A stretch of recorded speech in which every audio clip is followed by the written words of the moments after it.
आइए दोस्तों, आज के इस वीडियो में हम लोग दृष्टि के यूपीपीसीएस टेस्ट नंबर 6 को कंटिन्यू करते हैं। इसके पहले हम लोग 5 टेस्ट इसके कंप्लीट कर चुके हैं, जिसका प्लेलिस्ट डिस्क्रिप्शन में दे दिया गया है। जो लोग नहीं देखे वहां से देख सकते हैं। तो चलिए हम लोग टेस्ट नंबर 6 को कंटिन्यू करते हैं और इसके सभी प्रश्नों को व्याख्या सहित कंप्लीट इस वीडियो के माध्यम से देखते हैं। ठीक है, आइए सीधे प्रश्नों पर चलते हैं। चलिए पहला प्रश्न देखते हैं। पहला प्रश्न दिया गया है, उत्तर प्रदेश बजट 2023-24 के संदर्भ में निम्नलिखित में से कौन सा कथन सही है। पहला कथन है, उत्तर प्रदेश सरकार ने 6,90,000 करोड़ रुपए का बजट पेश किया, तो बिल्कुल सही है। वही दूसरा कथन है, राज्य के सकल घरेलू उत्पाद में सांकेतिक वृद्धि दर 19% अनुमानित है, तो ये भी कथन सही है। इसका दोनों कथन सही है, इसका राइट ऑप्शन बी सही हो जाएगा। अगला देखते हैं, निम्नलिखित में से कौन सा कथन भारत में हरित क्रांति के संबंध में सही नहीं है। यहाँ जो भारत में हरित क्रांति से संबंध में सही नहीं है उसे बताना है। आइए देखते हैं। भारत में हरित क्रांति की बात किया जाए तो इसे वर्ष 1960 के दशक में भारत के खाद्यान्न संकट की प्रतिक्रिया के रूप में शुरू किया गया था, तो बिल्कुल सही है। यह अधिक उपज वाले बीजों की किस्मों की शुरुआत पर केंद्रित था, तो ये भी कथन सही है। इससे कृषि उत्पादकता और उत्पादन में वृद्धि हुई, तो बिल्कुल सही है। और यह परंपरागत कृषि तकनीकों के उपयोग पर सर्वाधिक निर्भर था, तो यह कथन गलत हो जाएगा। देखिए, हरित क्रांति का मतलब ही हुआ कि पारंपरिक कृषि तकनीक को बदलना। ठीक है, तो हरित क्रांति में पारंपरिक कृषि तकनीक पर आधारित नहीं था। हरित क्रांति कृषि में एक परंपरागत कृषि तकनीकों को बदलने में महत्वपूर्ण भूमिका निभाई थी। हरित क्रांति परंपरागत कृषि तकनीकों को बदलने में महत्वपूर्ण भूमिका निभाई, जिससे भारत को खाद्य उत्पादन में आत्मनिर्भर बनाने और खाद्य आयात पर निर्भरता कम करने में सहायता मिली थी। ठीक है, तो इसमें पूछ रहा है हरित क्रांति से संबंधित कौन सही नहीं है, तो इसका राइट ऑप्शन डी हो जाएगा। यहीं हरित क्रांति से संबंधित कुछ महत्वपूर्ण फैक्ट को देख लेते हैं। जैसे भारत में हरित क्रांति के जनक किसे कहा जाता है, तो एम एस स्वामीनाथन को। वहीं विश्व के हरित क्रांति के जनक नॉर्मन बोरलॉग हैं। ठीक है, इन पॉइंट को याद रखिएगा। चलिए अगला देखते हैं। निम्नलिखित में से किस वर्ष की औद्योगिक नीति को भारत का आर्थिक संविधान माना गया था, तो वर्ष 1956। वर्ष 1956 के औद्योगिक नीति को भारत का आर्थिक संविधान माना गया था। ठीक है, औद्योगिक नीति प्रस्ताव 1956 की बात किया जाए तो इसे भारत के आर्थिक संविधान अथवा राज्य पूंजीवाद के बाइबिल के रूप में भी देखा गया था। ठीक है, और इस प्रस्ताव ने द्वितीय पंचवर्षीय योजना का आधार तैयार किया था। इसी योजना ने समाजवादी स्वरूप के लिए आधार निर्माण का प्रयास किया था। ठीक है, चलिए अगला देखते हैं। सूची 1 सूची 2 को सम्मिलित करिए। आइए यहाँ देखते हैं अर्थव्यवस्था के क्षेत्र उसके गतिविधियों को। प्राथमिक क्षेत्र की बात किया जाए तो प्राथमिक क्षेत्र के कृषि प्राथमिक क्षेत्र के अंतर्गत आता है। इसकी गतिविधियों को देखेंगे तो तेल अन्वेषण प्राथमिक क्षेत्र के अंतर्गत हो गया। द्वितीयक क्षेत्र की बात किया जाए तो औद्योगिक क्षेत्र द्वितीयक क्षेत्र के अंतर्गत आते हैं। औद्योगिक क्षेत्र के अंतर्गत भी निर्माण हो जाएगा। वहीं तृतीयक क्षेत्र सेवा क्षेत्र होता है। सेवा क्षेत्र के अंतर्गत संचार तृतीयक क्षेत्र का हो गया। ठीक, चतुर्थ क्षेत्र देखिए, यह ज्ञान चतुर्थ क्षेत्र के अंतर्गत आता है, जिसमें अनुसंधान और विकास हो जाएगा। ठीक, तो इसका राइट ऑप्शन सी सही हो जाएगा। चलिए नेक्स्ट देखते हैं। केंद्रीय बजट 2023-24 के अनुसार आर्थिक वृद्धि का अनुमान लगाया गया है, तो 7%। ध्यान दीजिएगा दोस्तों, केंद्रीय बजट 2023-24 के अनुसार आर्थिक वृद्धि दर का अनुमान 7% लगाया गया है। पब्लिक अफेयर सूचकांक 2022 में निम्नलिखित में से किसे सर्वश्रेष्ठ शासित राज्य के रूप में स्थान दिया गया है, तो इसे हरियाणा को पब्लिक अफेयर्स सूचकांक 2022 में सर्वश्रेष्ठ शासित राज्य के रूप में स्थान दिया गया है। विश्व मानसिक स्वास्थ्य दिवस कब मनाया जाता है, तो यह 10 अक्टूबर को मनाया जाता है। ठीक है, विश्व मानसिक स्वास्थ्य दिवस 10 अक्टूबर को मनाया जाता है।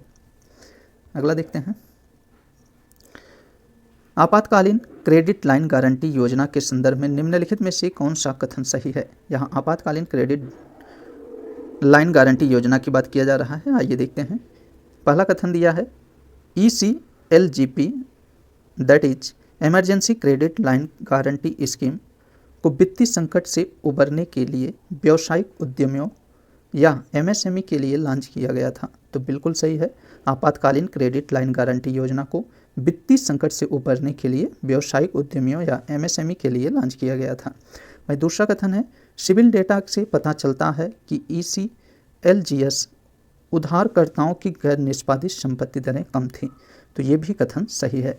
सिविल डेटा की बात किया जाए तो ध्यान दीजिएगा दोस्तों, सिविल डेटा से यह पता चलता है कि ECGL अर्थात आपातकालीन क्रेडिट लाइन गारंटी योजना उधारकर्ताओं की गैर निष्पादित संपत्ति दरें उन उद्योगों की तुलना में कम थी जो आपातकालीन क्रेडिट लाइन गारंटी योजना के लिए पात्र थे लेकिन इसका लाभ नहीं उठाया। तो इसका दोनों कथन सही है, इसका राइट ऑप्शन बी सही हो जाएगा। ठीक है, आइए अगला देखते हैं। विनिमय दर के संदर्भ में निम्नलिखित में से कौन सा कथन सही है। विनिमय दर की बात किया जाए तो यह एक मुद्रा की किसी दूसरी मुद्रा के मूल्य के संदर्भ में है।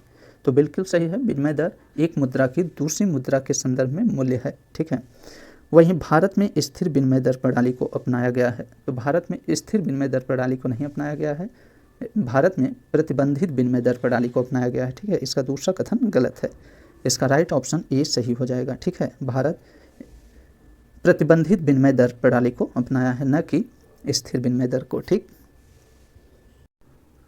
चलिए नेक्स्ट देखते हैं। निम्नलिखित में से किसने चिकित्सा के क्षेत्र में नोबेल पुरस्कार 2022 जीता है। तो यह स्वांतो पावो ने चिकित्सा के क्षेत्र में नोबेल पुरस्कार 2022 जीता है। इसका राइट ऑप्शन सी सही हो जाएगा। ठीक है, वहीं एनी अर्नाक्स की बात किया जाए तो इन्हें साहित्य का, और के बैरी शार्पलेस को रसायन का, एल्स बियालियात्स्की को शांति के क्षेत्र में नोबेल पुरस्कार प्रदान किया गया है। ठीक है, अगला है, हाल ही में उत्तर प्रदेश ने बुंदेलखंड एक्सप्रेसवे और डिफेंस कॉरिडोर परियोजना के लिए कितनी राशि प्रस्तावित की है। तो यह 550 करोड़ रुपए। ठीक, उत्तर प्रदेश ने बुंदेलखंड एक्सप्रेसवे और डिफेंस कॉरिडोर परियोजना के लिए 550 करोड़ रुपए प्रस्तावित की है। चलिए नेक्स्ट देखते हैं। भारत में न्यूनतम समर्थन मूल्य के संबंध में निम्नलिखित कथनों पर विचार कीजिए। पहला कथन है, इसे पहली बार 1977-78 में धान के लिए निर्धारित किया गया था। तो ध्यान दीजिएगा दोस्तों, भारत में न्यूनतम समर्थन मूल्य को 1966-67 में वे भी गेहूं की खेती के लिए निर्धारित किया गया था, गेहूं के लिए निर्धारित किया गया था, न कि धान के लिए। ठीक है, इसका पहला कथन गलत हो जाएगा। ठीक, वहीं दूसरा कथन है, गन्ने का उचित और लाभकारी मूल्य रंगराजन समिति की रिपोर्ट पर आधारित है। तो यह बिल्कुल सही है। MSP 22 अनिवार्य फसलों के लिए प्रदान किया जाता है। तो ये भी कथन सही है। MSP पर अंतिम निर्णय कृषि लागत और मूल्य आयोग द्वारा लिया जाता है। तो देखिए, MSP पर अंतिम निर्णय आर्थिक मामलों की कैबिनेट समिति लेती है, न कि कृषि और लागत मूल्य आयोग लेती है। तो इसका चौथा कथन गलत हो जाएगा। इसमें सही कथन देखना है तो इसका सही कथन दूसरा और तीसरा है, तो इसका राइट ऑप्शन सी सही हो जाएगा। ठीक है,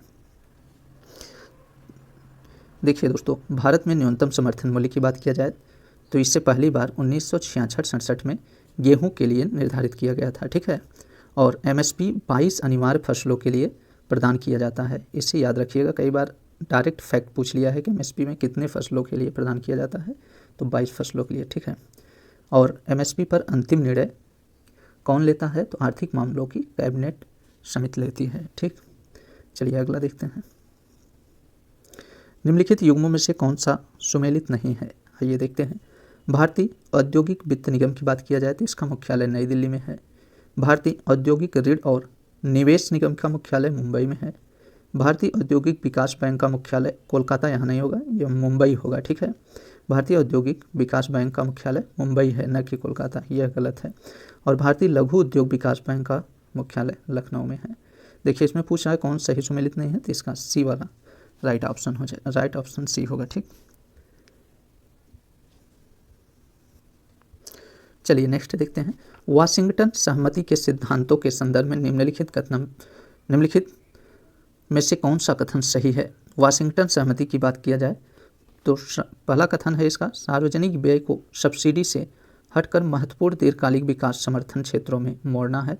तो बिल्कुल सही है। वहीं दूसरा कथन है, मुक्त रूप से फ्लोटिंग मुद्रा विनिमय के माध्यम से प्रतिस्पर्धी विनिमय दरों को प्रोत्साहित करना है। तो इसका दोनों कथन सही है, इसका राइट ऑप्शन बी सही हो जाएगा।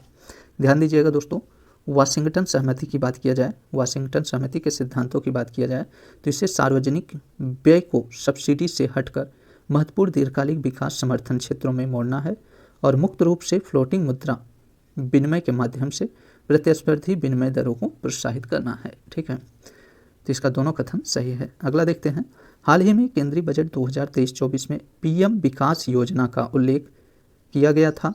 यह फ्लैगशिप योजना है, तो किसकी फ्लैगशिप योजना है?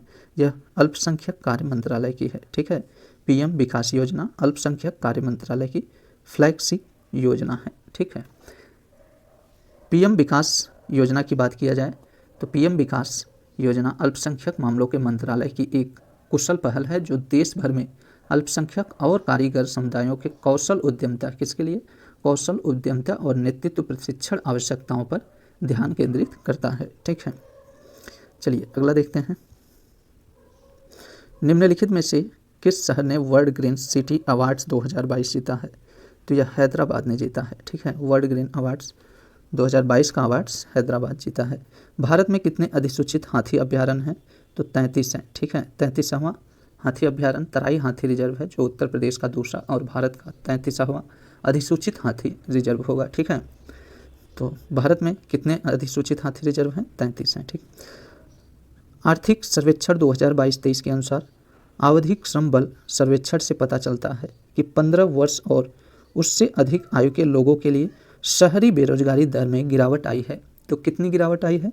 7.2% की। ठीक है, यहाँ शहरी बेरोजगारी दर की बात किया जा रहा है, इसमें 7.2% की गिरावट आई है। इसके पहले कितना था बेरोजगारी दर? शहरी बेरोजगारी दर इससे पहले कितना था? तो 9.8% था। ठीक है, और इस समय 7.2% है। अगला देखते हैं, पुनर्निर्माण और विकास के लिए अंतर्राष्ट्रीय बैंक के संदर्भ में निम्नलिखित में से कौन सा कथन सही है? पहला कथन दिया है, इसे वर्ष 1945 में यूरोप की पुनर्निर्माण की प्रक्रिया में मदद करने के लिए बनाया गया था। तो देखिए, इसे 1945 नहीं 1944 में बनाया गया था। ठीक है, तो पहला कथन इसका गलत हो जाएगा। वहीं दूसरा कथन है, वर्तमान में इसके 189 सदस्य हैं। तो दूसरा कथन इसका बिल्कुल सही है, इसका राइट ऑप्शन सी सही हो जाएगा। ठीक है, तो ध्यान दीजिएगा दोस्तों, पुनर्निर्माण और विकास के लिए अंतर्राष्ट्रीय बैंक की बात किया जाए तो इसे 1944 में पुनर्निर्माण की प्रक्रिया में मदद करने के लिए बनाया गया था और इसके वर्तमान में कुल 189 सदस्य देश हैं। ठीक है, चलिए अगला देखते हैं, हाल ही में आयोजित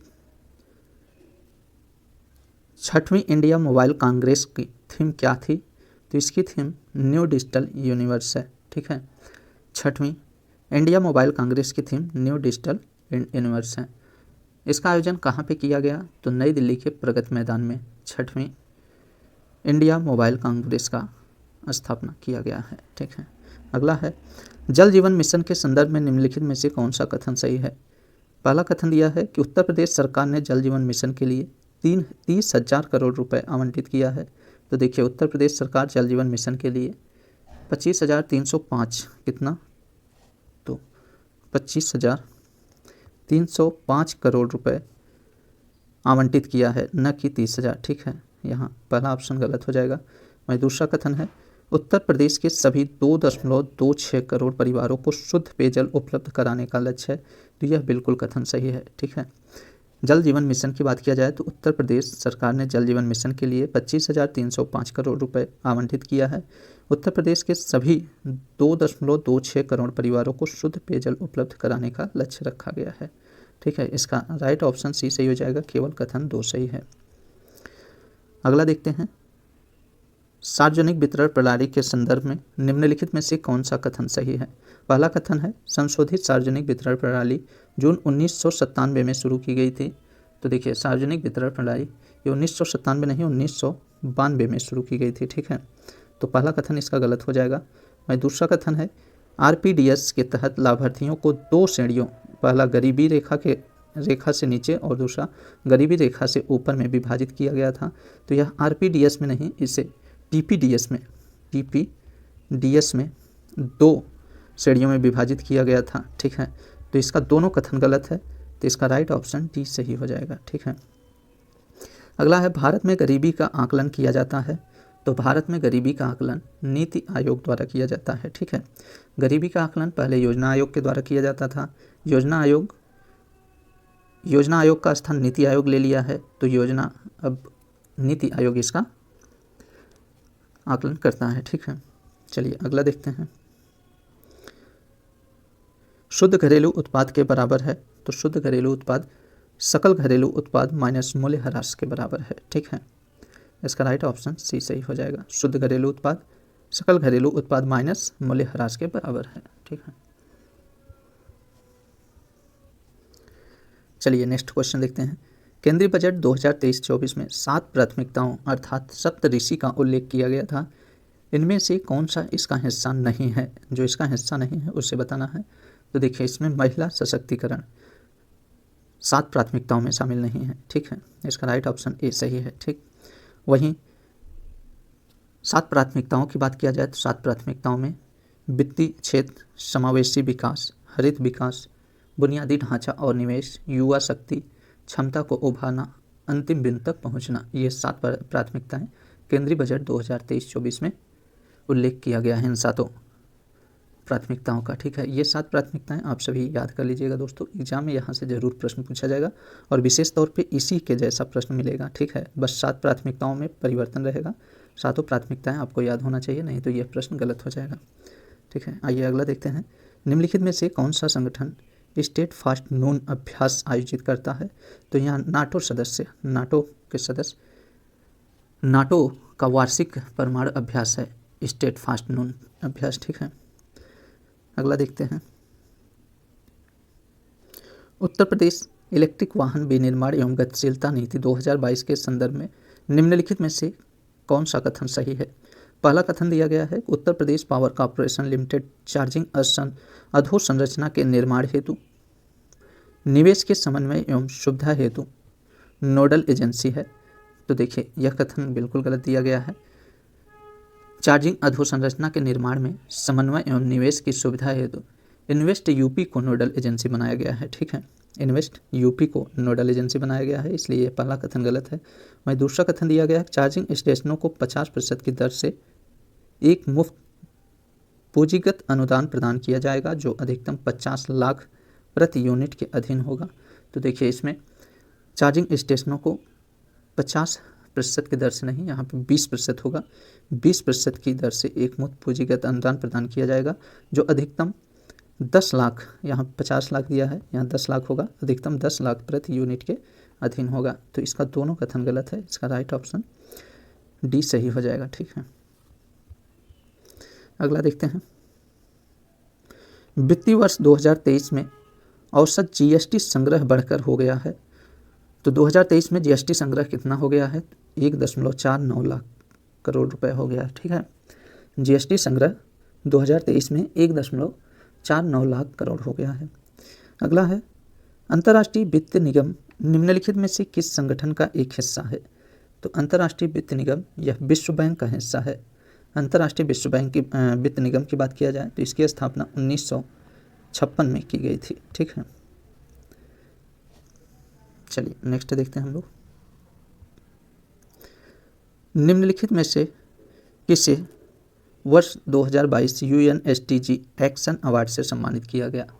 तो यह सृष्टि बख्शी को यूएनएसडीजी एक्शन अवार्ड से सम्मानित किया गया है। हाल ही में उत्तर प्रदेश ने Delhi Ghaziabad Meerut corridor regional rapid transit system project के लिए बजट राशि आवंटित की है। तो कितनी बजट राशि इसके लिए आवंटित की है? तो 1306 करोड़ रुपए। ठीक है, बजट आवंटित की है। अगला देखते हैं। नीचे 2 वक्तव्य दिए गए हैं, कथन और कारण। आइए देखते हैं कथन कारण के प्रश्न को। विश्व व्यापार संगठन के ग्रीन बॉक्स में कृषि सब्सिडी शामिल हैं जो व्यापार के लिए न्यूनतम या कोई विकृत नहीं करती हैं। तो कथन बिल्कुल सही है। वही कारण है, इस श्रेणी के तहत सब्सिडी बिना सीमा के अनुदान दी जाती है। तो कारण भी इसका सही है कि इसका कथन और कारण दोनों सही है और कारण कथन का सही स्पष्टीकरण कर रहा है। इसका राइट ऑप्शन ए हो जाएगा।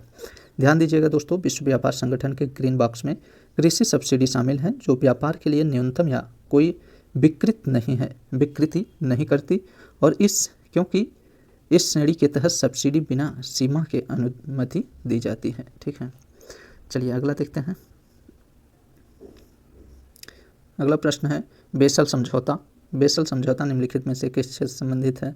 तो बेसल समझौता आप सभी जानते हैं बैंकिंग क्षेत्र से संबंधित है। ठीक है, अगला है निम्नलिखित में से किस देश ने सबसे पहले सकल राष्ट्रीय खुशहाली सूचकांक विकसित किया है?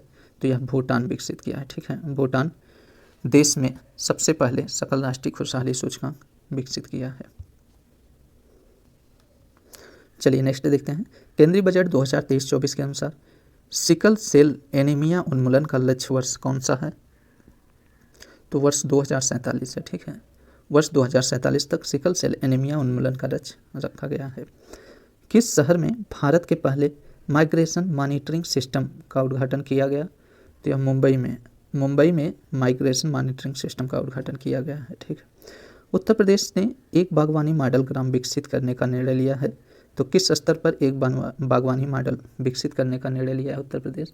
तो यह विकास खंड स्तर तक। ठीक है, विकास खंड स्तर पर उत्तर प्रदेश सरकार ने एक बागवानी मॉडल विकसित करने का निर्णय लिया है। चलिए अगला देखते हैं। प्रत्यक्ष विदेशी निवेश दैट इज FDI के संबंध में निम्नलिखित कथनों पर विचार कीजिए, कौन सा सही है इसे बताना है। पहला कथन है कि वित्तीय वर्ष 2015 में से वित्तीय वर्ष 2022 के दौरान भारत का सकल FDI 2.6% बढ़ गया है। तो बिल्कुल सही है, पहला कथन इसका सही हो जाएगा।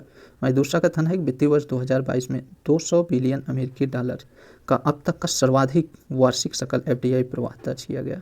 तो यहाँ 200 बिलियन अमेरिकी डॉलर नहीं होगा, यहाँ पे 84.8 बिलियन डॉलर होगा। कितना? तो 84.8 बिलियन अमेरिकी डॉलर अब तक सर्वाधिक वार्षिक FDI प्रवाह दर्ज किया गया है। ठीक है, तो इसका दूसरा कथन गलत है, इसका राइट ऑप्शन ये सही हो जाएगा, केवल कथन एक सही है। ठीक है, FDI की बात किया जाए दोस्तों ध्यान दीजिएगा, वित्तीय वर्ष 2015 से वित्तीय वर्ष 2022 के दौरान भारत का सकल FDI कितना प्रतिशत बढ़ा है? तो 2.6% बढ़ा है। ठीक है, और इस समय कितना हो गया है? तो 84.8%, यहाँ 200 नहीं होगा, 84.8%, माफ़ करिएगा यहाँ पे प्रतिशत नहीं होगा। वित्तीय वर्ष 2022 में 84.8 बिलियन अमेरिकी डॉलर का अब तक का सर्वाधिक वार्षिक सकल FDI प्रवाह दर्ज किया गया है। ठीक है, चलिए अगला देखते हैं। वर्तमान में एशियाई विकास बैंक के कितने सदस्य देश हैं? तो एशियाई विकास बैंक के वर्तमान में सदस्य 68 हैं। ठीक है, एशियाई विकास बैंक की बात किया जाए तो इसकी स्थापना 1966 में किया गया था। ठीक है, अगला है विश्व के पहले CNG टर्मिनल की आधारशिला कहाँ रखी गई? तो भावनगर में। भावनगर कहाँ है? तो गुजरात में। ठीक है, गुजरात के भावनगर में विश्व के पहला CNG टर्मिनल का आधारशिला रखा गया है। ठीक है, चलिए नेक्स्ट देखते हैं। सूची 1 सूची 2 को सम्मिलित करना है यहाँ पे, और यहाँ पे योजनाएं और उत्तर प्रदेश बजट 2023-24 में आवंटित धनराशि को बताना है। आइए देखते हैं। राष्ट्रीय ग्रामीण स्वास्थ्य मिशन योजना, इसकी बात किया जाए तो उत्तर प्रदेश बजट 2023-24 में कितनी धनराशि आवंटित की गई है? तो इसके लिए कुल 12,631 करोड़ रुपए आवंटित की गई है। ठीक है, वहीं आयुष्मान भारत योजना के तहत 400 करोड़ रुपए आवंटित की गई है। सामूहिक विवाह योजना के लिए 600 करोड़ रुपए, और मुख्यमंत्री कन्या सुमंगला योजना के लिए 1050 करोड़ रुपए आवंटित की गई है। ठीक है, इसका राइट ऑप्शन बी सही हो जाएगा। ध्यान दीजिएगा दोस्तों, राष्ट्रीय ग्रामीण स्वास्थ्य मिशन के तहत उत्तर प्रदेश बजट 2023-24 में 12,631 करोड़ रुपए आवंटित किए गए हैं। ठीक है, वहीं आयुष्मान भारत योजना के लिए कुल 400 करोड़ रुपए आवंटित किए गए हैं। सामूहिक विवाह योजना के लिए 600 करोड़ रुपए, और मुख्यमंत्री कन्या सुमंगला योजना के लिए 1050 करोड़ रुपए आवंटित किया गया है। ठीक है, चलिए नेक्स्ट देखते हैं। भारत में औद्योगिक नीतियों के संदर्भ में निम्नलिखित में से कौन सा कथन सही है? पहला कथन है भारत में पहली औद्योगिक नीति 1948 में लागू की गई थी। तो बिल्कुल सही है, भारत में पहली औद्योगिक नीति 1948 में लागू की गई थी। वर्ष 1991 की नई औद्योगिक नीति ने सभी उद्योगों के लिए लाइसेंस ढील दी थी। तो देखिए, वर्ष 1900 की नई औद्योगिक नीति की बात किया जाए तो इसके अनुसार 18 उद्योगों, कितना? तो 18 उद्योगों को छोड़कर सभी पर लाइसेंस का हटा दिया गया था। ठीक है, तो दूसरा कथन इसका गलत हो जाएगा। इसका राइट ऑप्शन ये सही हो जाएगा, केवल कथन एक सही है। ठीक, अगला है निम्नलिखित में से किस तारीख को भारत में वस्तु एवं सेवा कर दैट इज जीएसटी लागू हुआ था? तो जीएसटी कब लागू हुआ था? 1 जुलाई 2017 को। ठीक है, नेक्स्ट देखते हैं, निम्नलिखित में से कौन मानव विकास सूचकांक के संकेत हैं? तो मानव विकास सूचकांक के संकेत की बात किया जाए तो इसमें जन्म के समय जीवन प्रत्याशा, स्कूली शिक्षा के अपेक्षित वर्ष और स्कूली शिक्षा के औसत वर्ष प्रति व्यक्ति आय इसमें नहीं होगा। ठीक है, तो मानव विकास सूचकांक की बात किया जाए दोस्तों तो मानव विकास सूचकांक 4 संकेतों के आधार पर जारी किया जाता है, जिसमें जन्म के समय जीवन प्रत्याशा, स्कूली शिक्षा के अपेक्षित वर्ष, स्कूली शिक्षा के औसत वर्ष और सकल राष्ट्रीय आय। ठीक है, क्या सकल राष्ट्रीय आय, ये 4 संकेतों पर मानव विकास सूचकांक संकेतों के आधार पर मानव विकास सूचकांक जारी किया जाता है। इसमें प्रति व्यक्ति आय शामिल नहीं होता है, यही सभी लोग इसी पे गलती करते हैं। ठीक है, तो इसका राइट ऑप्शन देखेंगे तो इसका राइट ऑप्शन बी सही हो जाएगा। ठीक है, अगला है हाल ही में केंद्रीय बजट में उल्लिखित भारत श्री संबंधित है। तो भारत श्री किससे संबंधित है? संग्रहालय से संबंधित है। ठीक है, भारत श्री की बात किया जाए तो प्राचीन शिलालेखों के डिजिटलीकरण से संबंधित है भारत श्री। ठीक है, जितने भी प्राचीन शिलालेख हैं उनको डिजिटलीकरण किया जाएगा भारत श्री के अंतर्गत। ठीक, अगला है निशस्त्रीकरण सप्ताह प्रत्येक वर्ष मनाया जाता है। तो यह 24 से 30 अक्टूबर तक निशस्त्रीकरण सप्ताह 24 से 30 अक्टूबर तक प्रत्येक वर्ष मनाया जाता है। उत्तर प्रदेश के हरित ऊर्जा क्षेत्र में निजी क्षेत्र की फर्मों द्वारा प्रस्तावित निवेश कितना है? तो इसका कुल निवेश 19,000 करोड़ रुपए है। उत्तर प्रदेश के हरित ऊर्जा क्षेत्र में निजी क्षेत्र की फर्मों द्वारा प्रस्तावित निवेश 19,000 करोड़ रुपए है। वित्तीय वर्ष 2022 में केंद्र सरकार का राजकोषीय घाटा कितना था? तो इसका राजकोषीय घाटा 6.7% था। यहाँ ध्यान दीजिएगा, वित्तीय वर्ष 2022 की बात किया जा रहा है, इसमें केंद्र सरकार का राजकोषीय घाटा 6.7% था। अगला देखते हैं, न्यू डेवलपमेंट बैंक के संदर्भ में निम्नलिखित कथनों में से कौन सा कथन सही है? इसका पहला कथन है इसका मुख्यालय शंघाई है। तो बिल्कुल सही है, new development bank that is ADB का मुख्यालय शंघाई में है और इसकी स्थापना ब्रिक्स देशों ने की थी। इसका दोनों ऑप्शन सही है, दोनों कथन सही, इसका राइट ऑप्शन बी सही हो जाएगा। ठीक, हाल ही में समाचारों में रहे लुहांस्क और दानेस्क यूक्रेन के किस भाग में स्थित हैं? तो यह यूक्रेन के पूर्वी भाग में स्थित है, इसका राइट ऑप्शन बी सही है। ठीक है, चलिए अगला देखते हैं, उत्तर प्रदेश बजट 2023-24 के अनुसार राज्य औषधि अनुसंधान एवं विकास संस्थान की स्थापना हेतु कितनी राशि आवंटित की गई है? तो इसके लिए कुल 20 करोड़ रुपए आवंटित की गई है। ठीक है, अमृत योजना किस वर्ष शुरू की गई थी? तो अमृत योजना 2015 में शुरू की गई थी। ठीक है, अगला है एजेंट टैक्स के संदर्भ में निम्नलिखित में से कौन सा कथन सही है? एंजल टैक्स की बात किया जाए तो इसे वर्ष 2012 में लॉन्च किया गया था। तो बिल्कुल सही है, और यह एक असूचीबद्ध कंपनी द्वारा जुटाई गई अतिरिक्त पूंजी पर लगाया जाता है।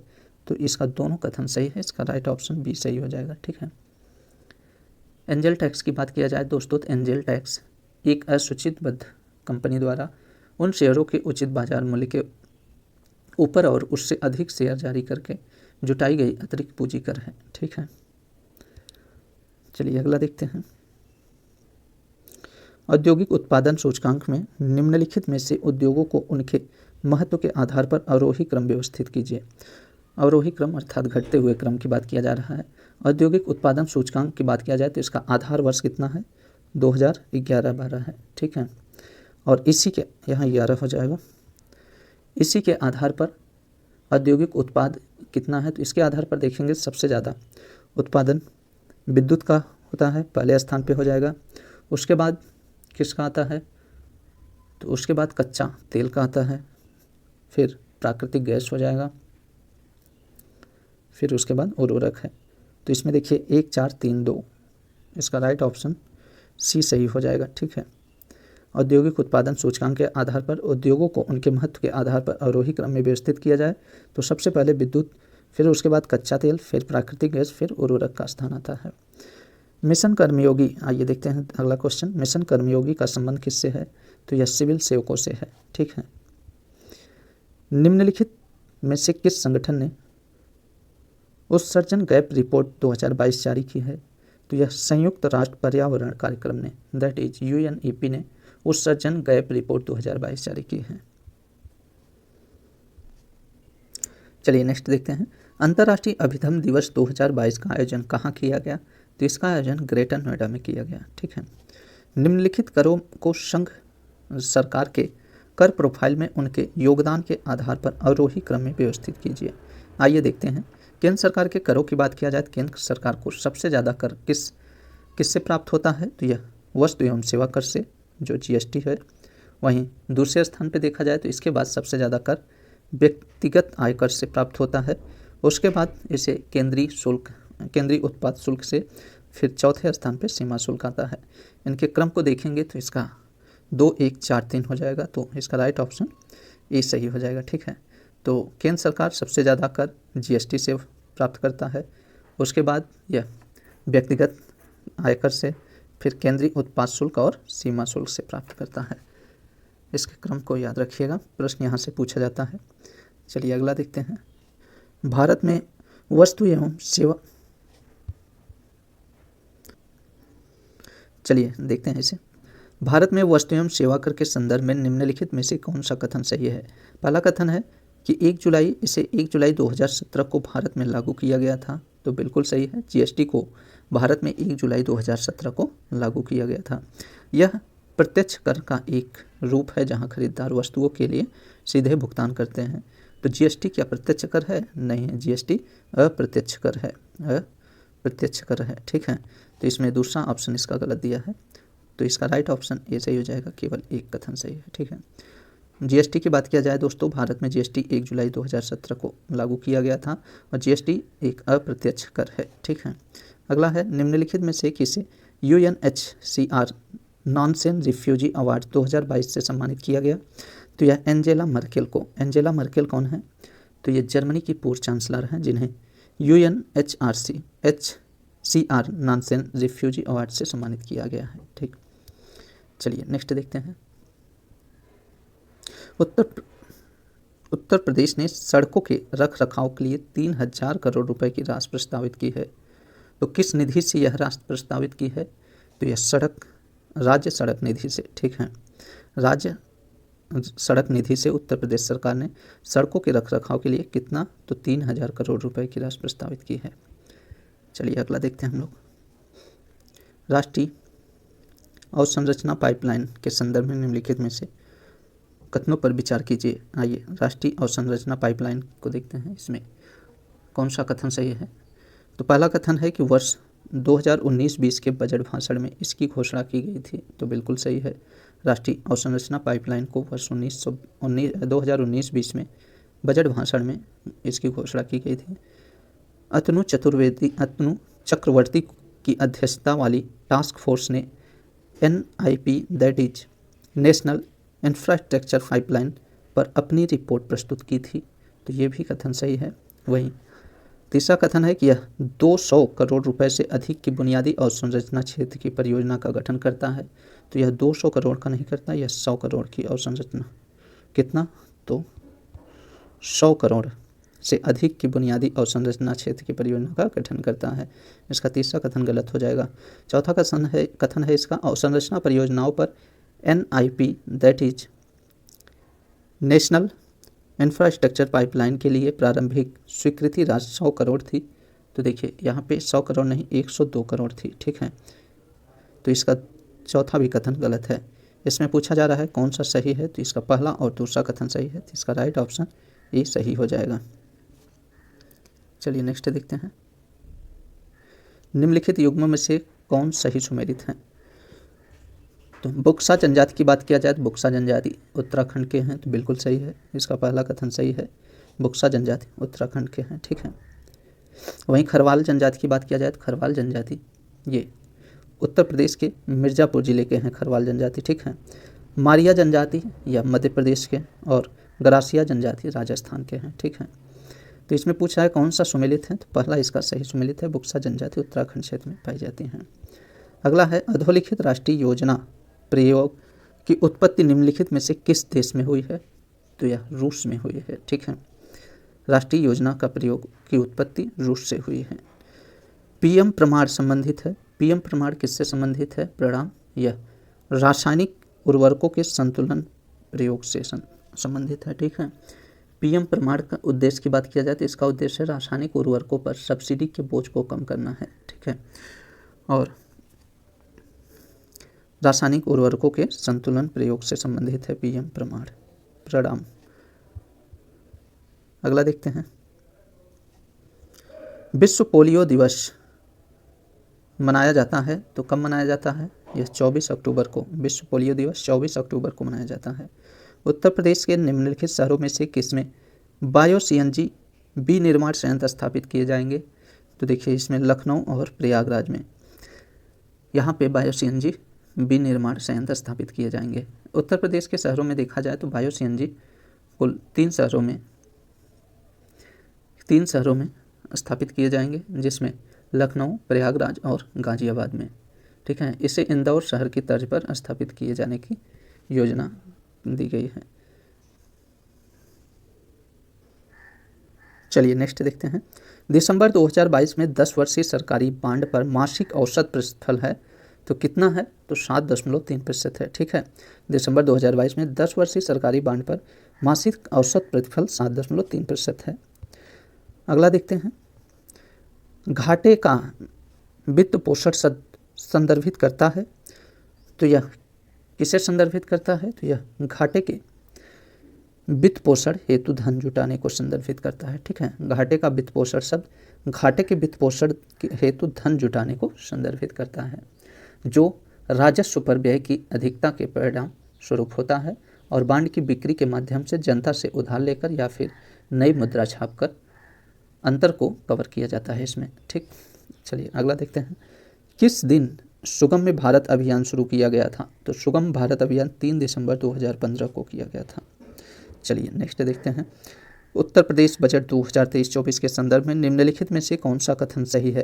पहला कथन है, ग्रामीण क्षेत्रों में एग्रीटेक स्टार्टअप के लिए कुल 20 करोड़ रुपए का बजट प्रस्तावित है, तो बिल्कुल सही है।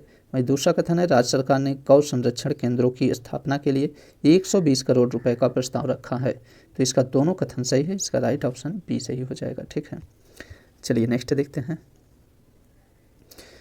निर्माण परिचालन हस्तांतरण के संदर्भ में निम्नलिखित में से कौन सा कथन सही है? तो इसमें बताना है निर्माण परिचालन हस्तांतरण से संबंधित सही कथन। तो देखिए, एक निजी कंपनी सार्वजनिक बुनियादी ढांचे परियोजना में निवेश करने हेतु सरकार के साथ सहमति रखती है, यही कथन इसका सही है। निर्माण परिचालन हस्तांतरण की बात किया जाए तो एक निजी कंपनी सार्वजनिक बुनियादी ढांचे परियोजना में निवेश करने हेतु सरकार के साथ सहमति रखती है। अगला देखते हैं, निम्नलिखित में से कौन समानुपाती न्याय से संबंधित हैं? तो समानुपाती न्याय से सामाजिक और आर्थिक न्याय संबंधित है। ठीक है, चलिए अगला देखते हैं, बॉम्बे प्लान कब तैयार किया गया था? तो बॉम्बे प्लान 1944 में तैयार किया गया था। बॉम्बे प्लान की बात किया जाए तो ये 8 प्रमुख भारतीय उद्योगपतियों द्वारा इस प्लान को तैयार किया गया था। तो कब? तो 1944 में। ठीक है, अगला है, केंद्रीय बजट 2023-24 के अनुसार गोवर्धन योजना के अंतर्गत कितने वेस्ट टू वेल्थ प्लांट स्थापित किए जाएंगे? तो यह कुल 500 वेस्ट टू वेल्थ प्लांट स्थापित किए जाएंगे। ठीक है, स्वीडन के वर्तमान प्रधानमंत्री कौन हैं? तो स्वीडन के वर्तमान प्रधानमंत्री उल्फ क्रिस्टर्सन है। ठीक है, उल्फ क्रिस्टर्सन स्वीडन के वर्तमान प्रधानमंत्री हैं। स्वच्छ सर्वेक्षण पुरस्कार 2022 के संबंध में निम्नलिखित कथनों में विचार कीजिए। आइए देखते हैं, स्वच्छ सर्वेक्षण पुरस्कार 2022, नवी मुंबई को 1 लाख से अधिक आबादी वाला दूसरा सबसे स्वच्छ शहर घोषित किया गया है। तो देखिए, स्वच्छ सर्वेक्षण पुरस्कार 2022 में सूरत को किसे? तो सूरत को 1 लाख से अधिक आबादी वाले दूसरा सबसे स्वच्छ शहर घोषित किया गया है। वहीं शीर्ष शहर कौन है? पहले स्थान पे इंदौर सबसे स्वच्छ शहर है। ठीक है, तो इसका पहला ऑप्शन गलत हो जाएगा। वहीं दूसरा ऑप्शन है, उत्तर प्रदेश के बिजनौर को 1 लाख से अधिक आबादी वाले शहरों में सर्वश्रेष्ठ गंगा शहर का पुरस्कार मिला है। तो देखिए, सर्वश्रेष्ठ गंगा शहर का पुरस्कार उत्तराखंड के हरिद्वार को मिला है, न कि उत्तर प्रदेश के बिजनौर को, इसलिए ये भी कथन गलत हो जाएगा। वही तीसरा कथन दिया गया है, मध्य प्रदेश 100 से अधिक शहरी स्थानीय निकायों वाले राज्यों में सबसे स्वच्छ राज्य के रूप में उभरा है, तो बिल्कुल सही है। कर्नाटक के शिवमोगा को फास्ट मूवर सिटी अवार्ड से सम्मानित किया गया, तो ये भी कथन सही है। इसका तीसरा और चौथा कथन सही है। इसका राइट ऑप्शन डी सही हो जाएगा, ठीक है, माफ़ करिएगा, बी सही होगा, तीसरा और चौथा, ठीक। चलिए अगला देखते हैं। गैर बैंकिंग वित्तीय कंपनियों के संदर्भ में निम्नलिखित कथनों पर विचार कीजिए। कौन सा कथन सही है उसे बताना है। पहला कथन दिया गया है, भारतीय वित्तीय प्रणाली में एनबीएफसी का महत्व जीडीपी के अनुपात के रूप में एनबीएफसी के ऋण की लगातार वृद्धि में परिलक्षित होता है, तो बिल्कुल सही है। ध्यान दीजिएगा दोस्तों, गैर वित्तीय कंपनियों के संदर्भ की बात किया जाए तो भारतीय वित्तीय प्रणाली में एनबीएफसी का महत्वपूर्ण जीडीपी के अनुपात के रूप में एनबीएफसी के ऋण की लगातार वृद्धि में परिलक्षित होती है। अगला कथन है इसका, जून 2021 में से सितंबर 2022 तक एनबीएफसी का सकल गैर निष्पादित परिसंपत्ति अनुपात लगातार बढ़ी है, तो यह लगातार बढ़ी नहीं है, इसमें गिरावट आई है, ठीक है, इसमें लगातार गिरावट आई है, तो इसका दूसरा कथन गलत हो जाएगा। इसका राइट ऑप्शन ये सही होगा, केवल कथन एक सही है। नेक्स्ट देखते हैं, मिशन मोड हस्तक्षेप का उद्देश्य किससे निपटने से है, तो मिशन मोड हस्तक्षेप का उद्देश्य यह संक्रमण बीमारियों, गैर संक्रमण बीमारियों और बाल स्वास्थ्य, इन सभी से निपटने का उद्देश्य है इसका, ठीक है। नेक्स्ट देखते हैं, जनसांख्यिकी लाभांश के संदर्भ में निम्नलिखित में से कौन सा कथन सही है। पहला कथन है, यह किसी देश की जनसंख्या की आयु संरचना में परिवर्तन होने से उस देश में होने वाले आर्थिक विकास को संदर्भित करता है, तो बिल्कुल सही है। और भारत 2010 के आसपास ही जनसांख्यिकी लाभांश चरण में प्रवेश कर चुका है, तो दोनों कथन इसका सही है, इसका राइट ऑप्शन बी सही हो जाएगा। चलिए अगला देखते हैं, विश्वकर्मा श्रम सम्मान योजना के तहत पारंपरिक कारीगरों को निःशुल्क प्रशिक्षण दिया जाएगा, तो निःशुल्क प्रशिक्षण कितने दिनों के लिए दिया जाएगा, तो 6 दिनों के लिए दिया जाएगा, ठीक है, इसका राइट ऑप्शन ए सही हो जाएगा। नेक्स्ट देखते हैं, निम्नलिखित में से किस समिति ने भारत में मुद्रा बाजार के विकास की नींव रखी थी, तो किस समिति के द्वारा भारत में मुद्रा बाजार के विकास की नींव रखी गई, तो यह वाघुल समिति और चक्रवर्ती समिति, इन समितियों के आधार पर भारत में मुद्रा बाजार के विकास की नींव रखी गई थी, इसका राइट ऑप्शन सी सही हो जाएगा, 1 और 4। चलिए सूची 1 सूची 2 को सम्मिलित करते हैं। यहाँ पे केंद्र और उसके उद्योग को मैच कराना है। मथुरा का कौन सा उद्योग है, तो मथुरा की बात किया जाए तो यहाँ मूर्ति पीतल की मूर्तियों का निर्माण मथुरा में होता है। कन्नौज इत्र उद्योग संबंधित है। आगरा चमड़ा उद्योग और खुर्जा मिट्टी के बर्तन हो जाएगा, ठीक है, इसका राइट ऑप्शन भी सही हो जाएगा। संसद सदस्य स्थानीय क्षेत्र विकास योजना शुरू की गई थी, तो संसद सदस्य स्थानीय क्षेत्र विकास योजना कब शुरू की गई थी, तो वर्ष 1993 में शुरू की गई थी, ठीक है। नेक्स्ट देखते हैं, केंद्रीय बजट 2023-24 में मिष्टी शब्द का संबंध है, तो मिष्टी शब्द का संबंध किससे है, तो मैंग्रोव वृक्षारोपण से है, ठीक है, मिष्टी मैंग्रोव वृक्षारोपण से संदर्भित है। अग्नि प्राइम के संदर्भ में निम्नलिखित में से कौन सा कथन सही है।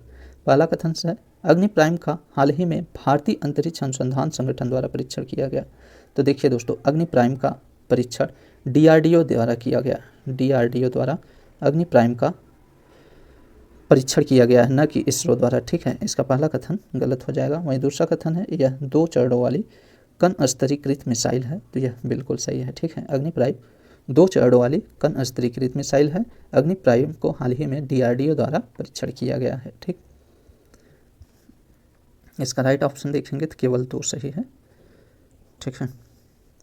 चलिए नेक्स्ट देखते हैं हम लोग, निम्नलिखित में से कौन सा देश विश्व में चीनी का सबसे बड़ा उत्पादक है, तो चीनी का सबसे बड़ा उत्पादक देश की बात किया जाए तो यह भारत है, ठीक है। भारत विश्व में चीनी का सबसे बड़ा उत्पादक और उपभोक्ता दोनों है, वही निर्यातक में दूसरे स्थान पे है भारत। ठीक है, निर्यात में दूसरे स्थान पे आ जाता है। नेक्स्ट देखते हैं, आर्थिक सर्वेक्षण 2022-23 के अनुसार सितंबर 2022 के अंत तक कितनी कारपोरेट दिवालिया समाधान प्रक्रियाएं शुरू हो चुकी हैं? तो कितनी शुरू हुई हैं? तो 5000 से अधिक। ठीक है, 5000 से अधिक कारपोरेट दिवाला समाधान प्रक्रियाएं शुरू हो चुकी हैं। नेक्स्ट है, निम्नलिखित में से कौन सा यूनिवर्सल बेसिक इनकम का घटक नहीं है? तो देखिए, इसमें समुदाय यह यूनिवर्सल बेसिक इनकम का घटक नहीं है। यूनिवर्सल बेसिक घटक की बात किया जाए तो इसमें मुख्य रूप से 4 घटक शामिल होते हैं। कौन कौन से? तो सार्वभौमिकता, आवधिक, बिना शर्त और वैयक्तिक। ठीक है, ये 4 घटक यूनिवर्सल बेसिक इनकम का घटक हैं। ठीक है, इसमें समुदाय नहीं शामिल होता है, तो इसका पूछा है कौन सा शामिल नहीं होता, तो इसका राइट ऑप्शन सी सही है। ठीक, अगला है, भारत के चुनाव आयोग द्वारा निम्नलिखित में से किसे राष्ट्रीय आइकॉन घोषित किया है? तो ये सभी को पता होगा, पंकज त्रिपाठी को भारत चुनाव आयोग ने राष्ट्रीय आइकॉन घोषित किया है। ठीक है, चलिए नेक्स्ट देखते हैं, हाल ही में उत्तर प्रदेश सरकार ने उत्तर प्रदेश सौर ऊर्जा नीति 2022 को लागू करने के लिए कितनी राशि प्रस्तावित की है? तो देखिए, इसके लिए कुल 317 करोड़ की राशि प्रस्तावित है। ठीक है, उत्तर प्रदेश सरकार ने उत्तर प्रदेश सौर ऊर्जा नीति 2022 के लिए 317 करोड़ रुपए प्रस्तावित हैं। नेक्स्ट है, संगठित मुद्रा बाजार के संदर्भ में निम्नलिखित में से कौन सा कथन सही है? संगठित मुद्रा बाजार की बात किया जाए तो भारत 14 दिन के ट्रेजरी बिल और 91 दिन के ट्रेजरी बिल जारी करता है। तो देखिए, भारत 91 दिन, 14 दिन यहाँ नहीं होगा, 91 दिन और 182 दिन और 364 दिन ये ट्रेजरी बिल जारी करता है। ठीक है, तो इसमें पहला कथन गलत हो जाएगा। और दूसरा कथन है, कॉल मनी मार्केट वाणिज्यिक बैंकों द्वारा निजी ऋणदाताओं को जारी किया जाता है। ठीक है, कॉल मनी मार्केट वाणिज्यिक बैंकों द्वारा निजी ऋणदाताओं को जारी किया जाता है, तो यह बिल्कुल देखिए, ये भी कथन गलत हो जाएगा। ठीक है, कॉल मनी मार्केट की बात किया जाए दोस्तों, तो कॉल मनी मार्केट मूल रूप से एक अंतर बैंक मुद्रा बाजार है, निजी उधारकर्ताओं के लिए नहीं है, जहां आमतौर पर एक दिन के लिए धन उधार लिया जाता है और उधार दिया जाता है। तो इसलिए इसका दोनों कथन गलत हो जाएगा, इसका राइट ऑप्शन डी सही हो जाएगा। ठीक है, चलिए नेक्स्ट देखते हैं, निम्नलिखित में से कौन से महात्मा गांधी राष्ट्रीय ग्रामीण रोजगार गारंटी अधिनियम 2005 के उद्देश्य हैं? तो महात्मा गांधी राष्ट्रीय ग्रामीण रोजगार गारंटी योजना की बात किया जाए तो इसमें ग्रामीण शहरी प्रवास को कम करना, टिकाऊ परिसंपत्ति का सृजन और सामाजिक समता, ये सभी उद्देश्य महात्मा गांधी राष्ट्रीय ग्रामीण रोजगार गारंटी की है। ठीक है, इसमें ग्रामीण साक्षरता इसका उद्देश्य नहीं है, इसका राइट ऑप्शन बी सही हो जाएगा। चलिए नेक्स्ट देखते हैं, 20 सूत्री कार्यक्रम के संदर्भ में निम्नलिखित में से कौन सा कथन सही है? 20 सूत्री की बात किया जाए, टीपीपी दैट इज 20 सूत्री 20 पॉइंट प्रोग्राम, अर्थात 20 सूत्री कार्यक्रम दूसरी केंद्रीय योजना थी जिसे जुलाई 1983 में शुरू किया गया था। तो इसे जुलाई 1983 में नहीं, जुलाई 1985 में शुरू किया गया था। ठीक है, और माफ़ करिएगा 1975 में शुरू किया गया था। ठीक है, तो यह पहला कथन गलत हो जाएगा। और वहीं 20 सूत्री का उद्देश्य गरीबी रेखा से नीचे रहने वाले लोगों के जीवन की गुणवत्ता में सुधार करना है, तो यह बिल्कुल सही है। ठीक है, इसका राइट ऑप्शन बी सी सही हो जाएगा, केवल ऑप्शन 2 सही है। ठीक, चलिए अगला देखते हैं, केंद्रीय बजट 2023-24 के अनुसार राज्यों को राजकोषीय घाटे की अनुमति होगी। तो कितनी अनुमति होगी? तो 3.5% की। ठीक है, केंद्रीय बजट 2023 के अनुसार राज्यों की राजकोषीय घाटे की अनुमति 3.5% होगी। नेक्स्ट देखते हैं, the 7 moons of Mali Almeida पुस्तक के लेखक कौन है?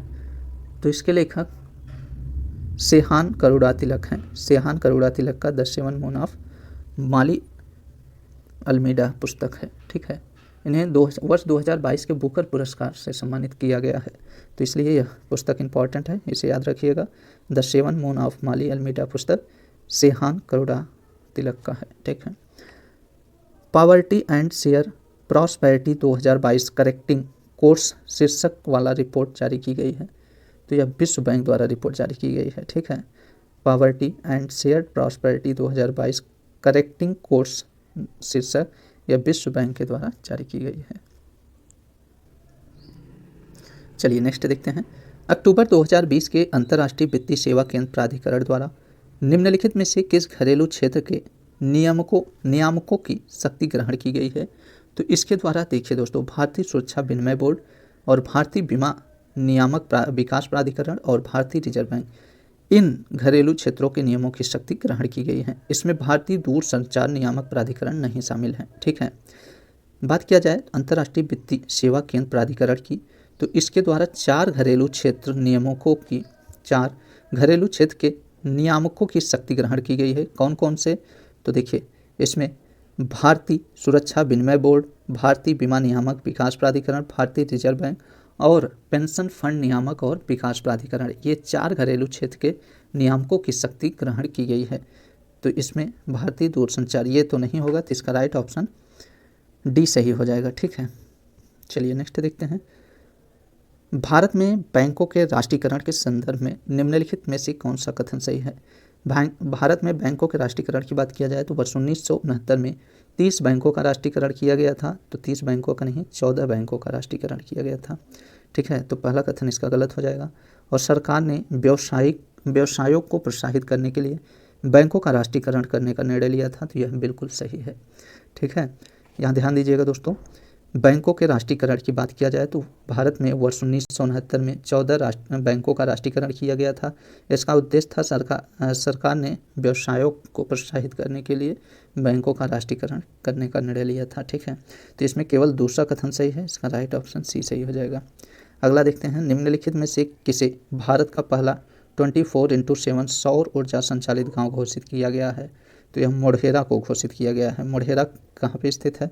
तो गुजरात में, ठीक है। गुजरात के मोढेरा गांव को भारत का पहला 24/7 सौर ऊर्जा संचालित गांव घोषित किया गया है। नेक्स्ट देखते हैं। उत्तर प्रदेश सरकार ने गोरखपुर औषधि कॉरिडोर के लिए कितनी राशि प्रस्तावित की है? तो 200 करोड़ रुपए, ठीक है। उत्तर प्रदेश सरकार ने गोरखपुर औद्योगिक कॉरिडोर के लिए 200 करोड़ रुपए की राशि प्रस्तावित की है, ठीक। चलिए नेक्स्ट देखते हैं। निम्नलिखित में से दो सही सुमेलित नहीं है। कोई दो इसमें सही सुमेलित नहीं है, उसे बताना है। या नियामक और विनिमय है। विनिमय अर्थात नियंत्रित करना होता है विनिमय, ठीक है। तो आरबीआई नियंत्रित करती है। तो आरबीआई के देखा जाए तो आरबीआई का विनिमय की बात किया जाए तो यह इसका क्रेडिट उत्पाद, बचत और प्रेषण हो जाएगा। इरडा की बात किया जाए तो बीमा उत्पाद, और सेबी की बात किया जाए तो सेबी यह कमोडिटी आधार एक्सचेंज ट्रेड्स फ्यूचर्स हो जाएगा। और PFRDA अर्थात पेंशन फंड नियामक विकास प्राधिकरण की बात किया जा रहा है, यह पेंशन उत्पाद से संबंधित है, ठीक है। तो इसमें पूछ रहा है कोई दो सुमेलित नहीं है। तो देखिए, पहला इसका नहीं सुमेलित है और तीसरा नहीं सुमेलित है। तो इसका राइट ऑप्शन बी सही हो जाएगा, ठीक है। चलिए नेक्स्ट देखते हैं। किसी देश की आर्थिक समृद्धि का उपयुक्त मापदंड क्या है? तो किसी देश की आर्थिक समृद्धि का उपयुक्त मापदंड यह प्रति व्यक्ति आय है, ठीक है। प्रति व्यक्ति आय किसी देश की आर्थिक समृद्धि का उपयुक्त मापदंड है। केंद्रीय बजट 2023-24 के अनुसार प्रति व्यक्ति आय बढ़कर 1.97 लाख हो गई है, ठीक है। भारत में प्रति व्यक्ति आय कितना बढ़कर हो गई है? तो 1.97 लाख। चलिए अगला देखते हैं। निम्नलिखित में से कौन सी पंचवर्षीय योजना हेराल्ड ओमर मॉडल पर आधारित है? तो देखिए, यह प्रथम पंचवर्षीय योजना है जो हेराल्ड ओमर मॉडल पर आधारित है। प्रथम पंचवर्षीय योजना की बात किया जाए तो यह 1951 से 1956 तक था। इसका आर्थिक विकास पर जोर था, ठीक है। इसका लक्ष्य आर्थिक विकास पर जोर था। अगला देखते हैं। अमृत धरोहर योजना के संदर्भ में निम्नलिखित में से कौन सा कथन सही है? यह ऐतिहासिक स्मारकों की सुरक्षा के लिए एक योजना है। तो अमृत धरोहर योजना आर्द्रभूमि की रक्षा के लिए है, ठीक है। यहाँ ऐतिहासिक स्मारकों के लिए नहीं, आर्द्रभूमि की रक्षा के लिए एक योजना है, ठीक है। यह पर्यटन मंत्रालय की एक पहल है, तो यह पर्यटन मंत्रालय की नहीं, केंद्रीय वित्त एवं कॉर्पोरेट मंत्रालय के तहत इस योजना को लाया गया है, ठीक है। तो इसमें इसका दोनों कथन गलत है, तो इसका राइट ऑप्शन डी सही हो जाएगा। यहाँ ध्यान दीजिएगा दोस्तों, ये गलती बहुत हो सकती है। अमृत धरोहर योजना ये आर्द्रभूमि रक्षा से संबंधित है। भारत में अब बात किया जाए, भारत में कितने रामसर स्थल हैं, तो भारत में वर्तमान में 75 रामसर स्थल हैं। वहीं केवल उत्तर प्रदेश में पूछ लिया जाए कितने रामसर स्थल हैं, तो उत्तर प्रदेश में कुल 10 रामसर स्थल हैं, ठीक है। इस पॉइंट को ध्यान रखें। चलिए नेक्स्ट देखते हैं, निम्नलिखित में से किन देशों ने टाइगर टाइम्स अभ्यास में भाग लिया है, तो इसमें देखिए भारत और यूएसए ने लिया है। भारत और यूएसए ने टाइगर ट्रायम्स अभ्यास में भाग लिया है। टाइगर ट्रायम्स अभ्यास का उद्देश्य क्या है, मानवीय सहायता और आपदा राहत अभ्यास है यह, ठीक है। इसका आयोजन कहाँ किया गया, विशाखापट्टनम में, भारत के विशाखापट्टनम में इसका आयोजन किया गया है।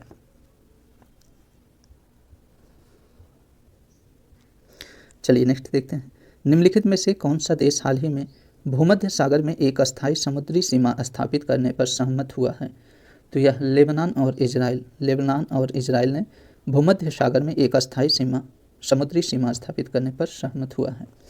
निम्नलिखित में से कौन सा राज्य स्टार्स प्रोजेक्ट का हिस्सा है, तो स्टार्स प्रोजेक्ट का हिस्सा हिमाचल प्रदेश, केरल और मध्य प्रदेश है। इसमें उत्तर प्रदेश नहीं शामिल है, तो इसका राइट ऑप्शन क्या हो जाएगा, तो बी इसका राइट ऑप्शन है। ध्यान दीजिएगा दोस्तों, स्टार्स प्रोजेक्ट की बात किया जाए तो स्टार्स प्रोजेक्ट में कुल चयनित राज्यों में स्कूली शिक्षा की गुणवत्ता और प्रशासन में सुधार करना है, ठीक है। स्टार्स प्रोजेक्ट का उद्देश्य है स्कूली शिक्षा की गुणवत्ता में और प्रशासन में सुधार करना, और इसमें कुल 6 राज्यों को शामिल किया गया है, जिसमें हिमाचल प्रदेश, केरल, मध्य प्रदेश, राजस्थान, महाराष्ट्र और उड़ीसा को शामिल किया गया है, ठीक है। नेक्स्ट देखते हैं, निम्नलिखित में से किस बैंक का भारतीय स्टेट बैंक में विलय नहीं किया गया था, तो देना बैंक का विलय भारतीय स्टेट बैंक में नहीं किया गया था, ठीक है। देना बैंक का विलय बैंक ऑफ बड़ौदा में किया गया था, ठीक है। यहाँ ध्यान दीजिएगा दोस्तों, वर्तमान में भारत में कुल 12 सार्वजनिक क्षेत्र के बैंक हैं, ठीक है। कितने, तो 12। चलिए अगला देखते हैं, वैश्विक बहुआयामी गरीबी सूचकांक 2022 के संदर्भ में निम्नलिखित में से कौन सा कथन सही है। पहला कथन है कि नाइजीरिया में दुनिया भर में सबसे ज़्यादा गरीब लोग रहते हैं, तो देखिए सबसे ज़्यादा गरीब लोग भारत में रहते हैं, ठीक है, नाइजीरिया में नहीं, तो यह पहला कथन गलत हो जाएगा। नाइजीरिया यहीं दूसरे स्थान पे है, ठीक है। सबसे ज़्यादा गरीब रहने वाले लोग भारत में हैं, दूसरे स्थान पे नाइजीरिया में, तो इसका पहला कथन गलत हो जाएगा। वहीं दूसरा कथन है, यह सूचकांक संयुक्त राष्ट्र विकास कार्यक्रम द्वारा जारी किया गया था, तो देखिए ये बिल्कुल सही है। वैश्विक बहुआयामी गरीबी सूचकांक संयुक्त राष्ट्र विकास कार्यक्रम द्वारा जारी किया जाता है, ठीक है। तो इसमें केवल 2 कथन सही है, इसका राइट ऑप्शन सी सही हो जाएगा। नेक्स्ट देखते हैं, उत्तर प्रदेश बजट 2023-24 की थीम है, तो इसकी थीम क्या है, तो इसकी थीम आत्मनिर्भर उत्तर प्रदेश के लिए समावेशी विकास है, ठीक है। उत्तर प्रदेश बजट 2023-24 की थीम आत्मनिर्भर उत्तर प्रदेश के लिए समावेशी विकास है। चलिए अगला देखते हैं, वित्तीय क्षेत्र विकास परिषद के अध्यक्ष हैं, तो वित्तीय क्षेत्र विकास परिषद के अध्यक्ष कौन है, तो यह केंद्रीय वित्त मंत्री हैं, ठीक है। केंद्रीय सांख्यिकी संगठन दैट इज CSO की स्थापना हुई थी, तो इसकी स्थापना 1951 में हुई थी, ठीक है। CSO की बात किया जाए तो इसका मुख्यालय नई दिल्ली में है, और यह राष्ट्रीय आय की गणना आधार वर्ष 2011-12 के आधार पर राष्ट्रीय आय की गणना करता है। तो केंद्रीय सांख्यिकी की स्थापना कब हुई थी, तो 1951 में हुई थी, जिसका मुख्यालय नई दिल्ली में है, ठीक है। अगला है, निम्नलिखित में से कौन नीति आयोग के उपाध्यक्ष की नियुक्ति करता है, तो नीति आयोग के उपाध्यक्ष की नियुक्ति जैसा सभी जानते होंगे प्रधानमंत्री द्वारा किया जाता है, ठीक है। नीति आयोग की स्थापना 1 जनवरी 2015 को किया गया था।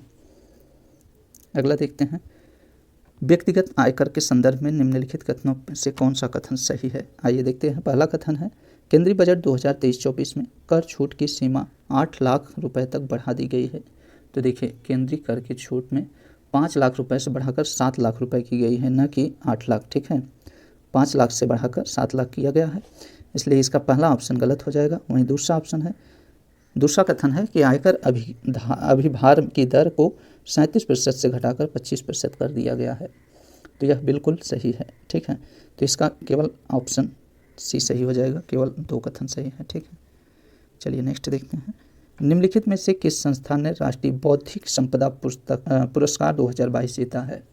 तो यह आईआईटी मद्रास ने राष्ट्रीय बौद्धिक संपदा पुरस्कार 2022 जीता है। अगला देखते हैं।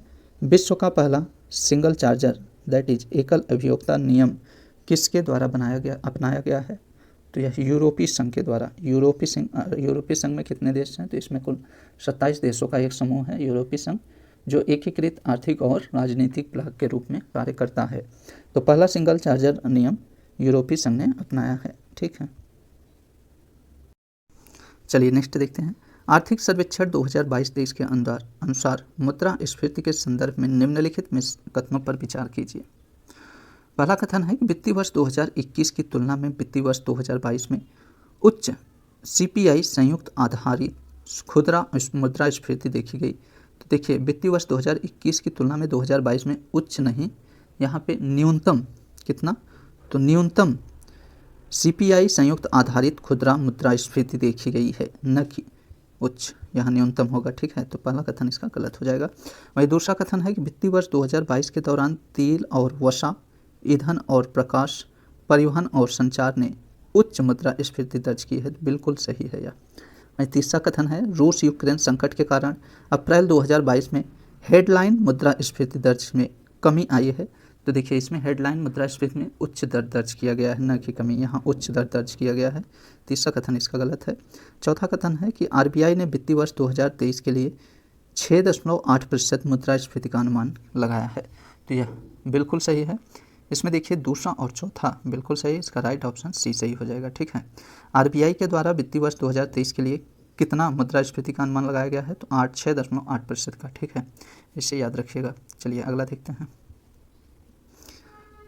श्रिंकफ्लेशन के संबंध में निम्नलिखित कथनों पर विचार कीजिए। श्रिंकफ्लेशन की बात किया जाए तो यह प्रच्छन्न मुद्रास्फीति का एक रूप है। तो बिल्कुल सही है।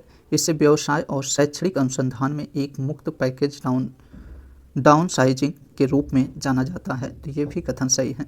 वही तीसरा कथन है कि श्रिंकफ्लेशन का प्राथमिक कारण कम उत्पादन लागत है।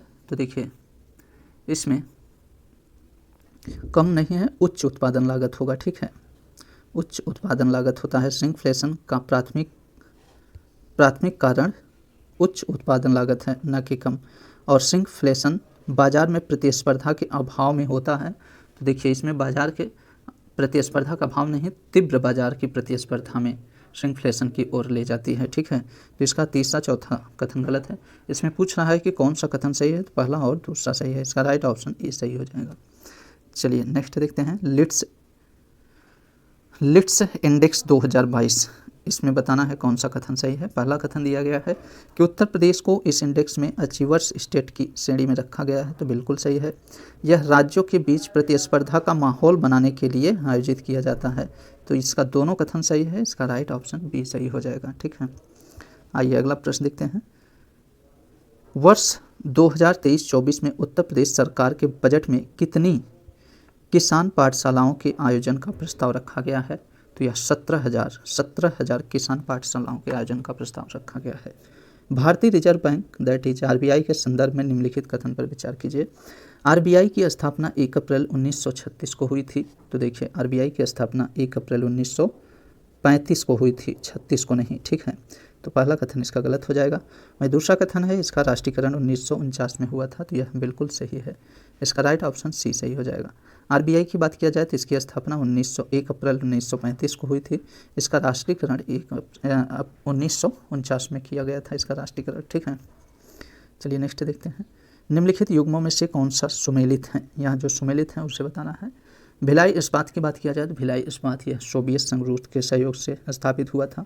दुर्गापुर ये ब्रिटेन के सहयोग से। राउरकेला की बात किया जाए तो यह जर्मनी के सहयोग से स्थापित हुआ था, ठीक है। बोकारो सोवियत संघ रूस के सहयोग से, ठीक है। तो इसमें सुमेलित कौन है वो पूछ रहा है। तो इसका राइट ऑप्शन सी सही हो जाएगा, ठीक। चलिए अगला देखते हैं। बिमल जालान समिति के संबंधित थी। तो बिमल जालान समिति किससे संबंधित थी? तो यह आरबीआई के मौजूदा आर्थिक पूंजी ढांचे की समीक्षा से संबंधित थी। ठीक है, नेक्स्ट है केंद्रीय बजट 2023-24 के अनुसार स्टार्टअप इकोसिस्टम में भारत को कौन सी रैंक हासिल हुई है? तो भारत को इसमें तीसरी रैंक हासिल हुई है। केंद्रीय बजट 2023-24 के अनुसार स्टार्टअप इकोसिस्टम में भारत को तीसरी रैंक हासिल हुई है। ठीक है, हाल ही में जागृति यादव एक दिन के लिए ब्रिटेन उच्चायुक्त बनी, वह कहाँ से संबंध रखती हैं? तो ये लखनऊ से संबंध रखती हैं। ठीक है, चलिए नेक्स्ट देखते हैं। उत्तर प्रदेश दुग्धशाला विकास एवं दुग्ध उत्पादन प्रोत्साहन नीति 2022 के संदर्भ में निम्नलिखित में से कौन सा कथन सही है? पहला कथन है, इस नीति का उद्देश्य दुग्ध प्रसंस्करण के स्तर को 10% से बढ़ाकर 25% करना। तो बिल्कुल सही है।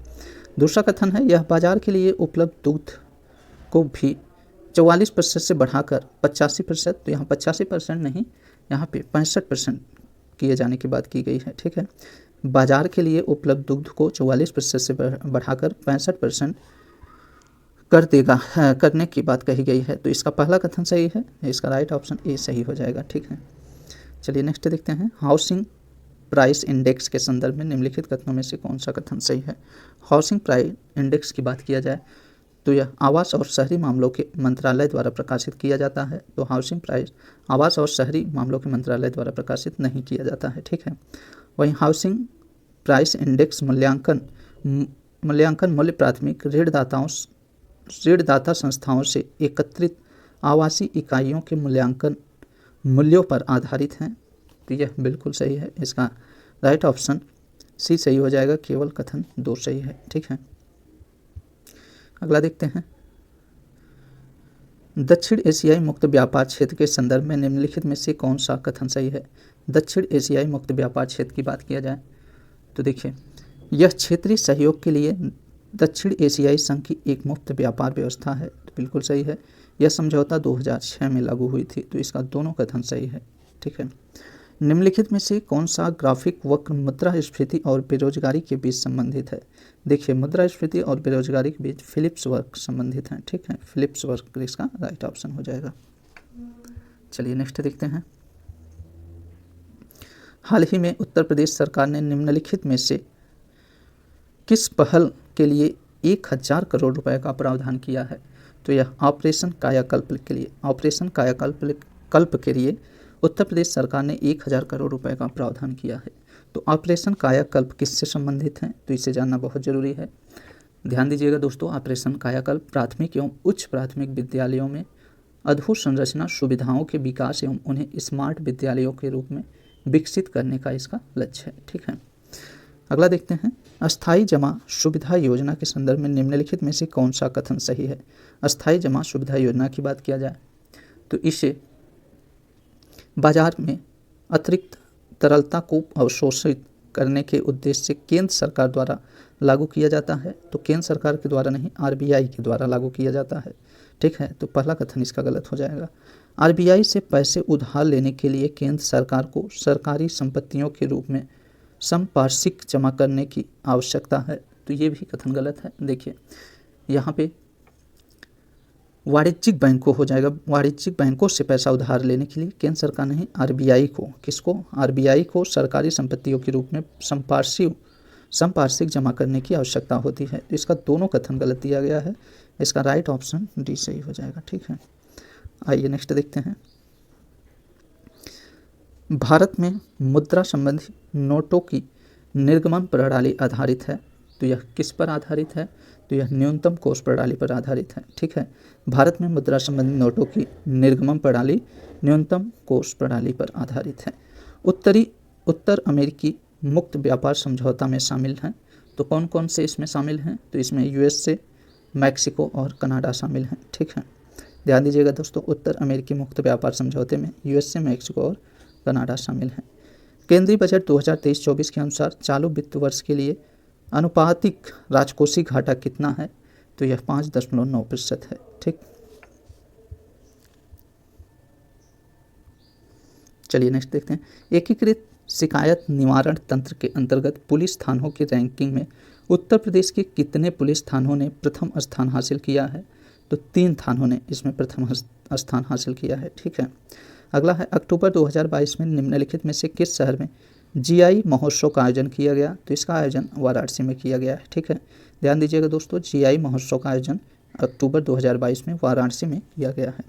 दिसंबर 2022 में कितने असंगठित श्रमिकों को ई श्रम पोर्टल पर पंजीकरण हो चुके हैं? तो इसमें कुल 28.5 करोड़ श्रमिक पंजीकृत हो चुके हैं। ठीक है, नेक्स्ट देखते हैं, पीएम किसान योजना के तहत किसानों को कितनी आय सहायता प्रदान की जाती है? तो 6,000 रुपये। ठीक है, जीडीपी अस्फीतीकरण परिभाषित किया जाता है। तो जीडीपी अस्फीतीकरण यह सांकेतिक मूल्यों पर जीडीपी डिवाइड बाई स्थिर मूल्यों पर जीडीपी मल्टीप्लाई 100 पर परिभाषित किया जाता है। ठीक है, इसका राइट ऑप्शन ए सही है।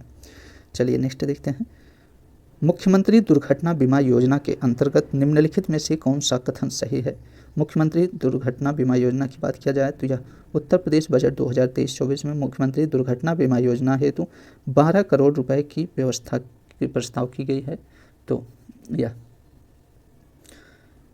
देखिए, ये बिल्कुल सही है। 12 करोड़ रुपए मुख्यमंत्री दुर्घटना बीमा योजना के लिए प्रस्तावित है और यह योजना असंगठित क्षेत्र के कामगारों से संबंधित है। तो ये दोनों कथन इसका सही है, इसका राइट ऑप्शन बी सही हो जाएगा। मुख्यमंत्री दुर्घटना बीमा योजना की बात किया जाए तो इसमें मृत्यु होने पर किसी भी कर्मचारी की कार्यस्थल पर मृत्यु होने पर 5 लाख रुपए और अस्थायी अपंगता के लिए 4 लाख रुपए और आंशिक अपंगता के लिए 3 लाख रुपए प्रदान किए जाएंगे इस योजना के तहत। ठीक है, इसे भी ध्यान रखिएगा। अगला देखते हैं, निम्नलिखित में से कौन सी समिति बीमा क्षेत्र में सुधार से संबंधित है? तो बीमा क्षेत्र में सुधार संबंधित आर.एन. मल्होत्रा समिति है। ठीक है, आर.एन. मल्होत्रा समिति बीमा क्षेत्र के सुधार संबंधित है। अगला है, भारत में नियमित जनगणना निम्नलिखित में से किस वर्ष में शुरू की गई थी? तो वर्ष 1891 में नियमित जनगणना शुरू की गई थी।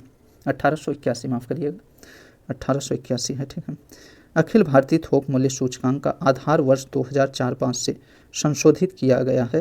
तो कितना कर दिया गया है? तो वर्ष 2011-12। ठीक है, अखिल भारतीय थोक मूल्य सूचकांक का आधार वर्ष 2004-05 से संशोधित कर 2011-12 कर दिया गया है। अगला देखते हैं, केंद्रीय बजट 2023-24 के अनुसार कितने जैविक आगत संसाधन केंद्र स्थापित किए जाएंगे? तो कितने जैविक संसाधन स्थापित किए जाएंगे? 10,000। ठीक है, 10,000 जैविक आगत संसाधन केंद्र स्थापित किए जाएंगे। भारतीय सड़क कांग्रेस का 21वां अधिवेशन निम्नलिखित में से किस शहर में आयोजित किया गया? तो देखिए, भारतीय सड़क कांग्रेस का 21वां अधिवेशन लखनऊ में आयोजित किया गया है। ठीक है, तो इसमें लखनऊ ऑप्शन है ही नहीं, तो इसका राइट ऑप्शन डी सही हो जाएगा। ठीक, अगला है, उत्तर प्रदेश की धान क्रय नीति, ध्यान दीजिएगा, उत्तर प्रदेश की धान क्रय नीति के संदर्भ में निम्नलिखित में से कौन सा कथन सही है? पहला कथन है, इस नीति के तहत सामान्य ग्रेड के धान का न्यूनतम समर्थन मूल्य 2040 प्रति क्विंटल निर्धारित किया गया है। तो बिल्कुल सही है। वहीं दूसरा कथन है, किसानों के बायोमेट्रिक प्रणाली से धान की खरीदारी की जाती है। तो बिल्कुल सही है, दोनों कथन इसका सही है, इसका राइट ऑप्शन बी सही हो जाएगा। ठीक है, यहाँ ध्यान दीजिएगा दोस्तों, ग्रेड ए की धान की न्यूनतम समर्थन मूल्य में इसका मूल्य 2040 रुपये प्रति क्विंटल है। ठीक है, चलिए नेक्स्ट देखते हैं, निम्नलिखित में से किस मंत्रालय ने उद्योगों के वार्षिक सर्वेक्षण 2019-20 का आयोजन किया है? तो इसका आयोजन सांख्यिकी और कार्यान्वयन मंत्रालय ने किया है। ठीक है, सूची 1 सूची 2 को सम्मिलित करिए। आइए देखते हैं, यहाँ पे संस्थान और उसके स्थापना वर्ष को मिलाना है। नेशनल स्टॉक एक्सचेंज की बात किया जाए तो इसकी स्थापना 1992 में किया गया था। वहीं inter connected stock exchange of India की स्थापना 1998 में किया गया था। बॉम्बे स्टॉक एक्सचेंज 2002 में किया गया था। इंडिया इंटरनेशनल एक्सचेंज की स्थापना 2017 में किया गया था। इसका राइट ऑप्शन ए सही हो जाएगा। अगला देखते हैं, 12वीं पंचवर्षीय योजना का विषय क्या था? तो 12वीं पंचवर्षीय योजना का विषय तीव्र, अधिक समावेशी और सतत विकास था इसका। ठीक है, 12वीं पंचवर्षीय योजना की बात किया जाए तो इससे वर्ष 2002 से 2017 तक 12वीं पंचवर्षीय योजना और यह अंतिम पंचवर्षीय योजना था। ठीक है, तो इसके विषय की बात किया जाए तीव्र, अधिक समावेशी और सतत विकास इसका इस योजना का विषय था। तो दोस्तों इसी प्रश्न के साथ हम लोग दृष्टि के टेस्ट नंबर 6 को कंप्लीट सॉल्व कर लिए हैं। आप सभी को यह वीडियो कैसा लगा अपनी प्रतिक्रिया कमेंट बॉक्स में ज़रूर दीजिएगा और वीडियो को लाइक शेयर ज़रूर कर दीजिएगा दोस्तों। साथ ही में चैनल पर नए हो तो चैनल को प्लीज़ सब्सक्राइब कर लीजिएगा, ठीक है। तो चलिए मिलते हैं नेक्स्ट वीडियो में, तब तक के लिए नमस्कार दोस्तों।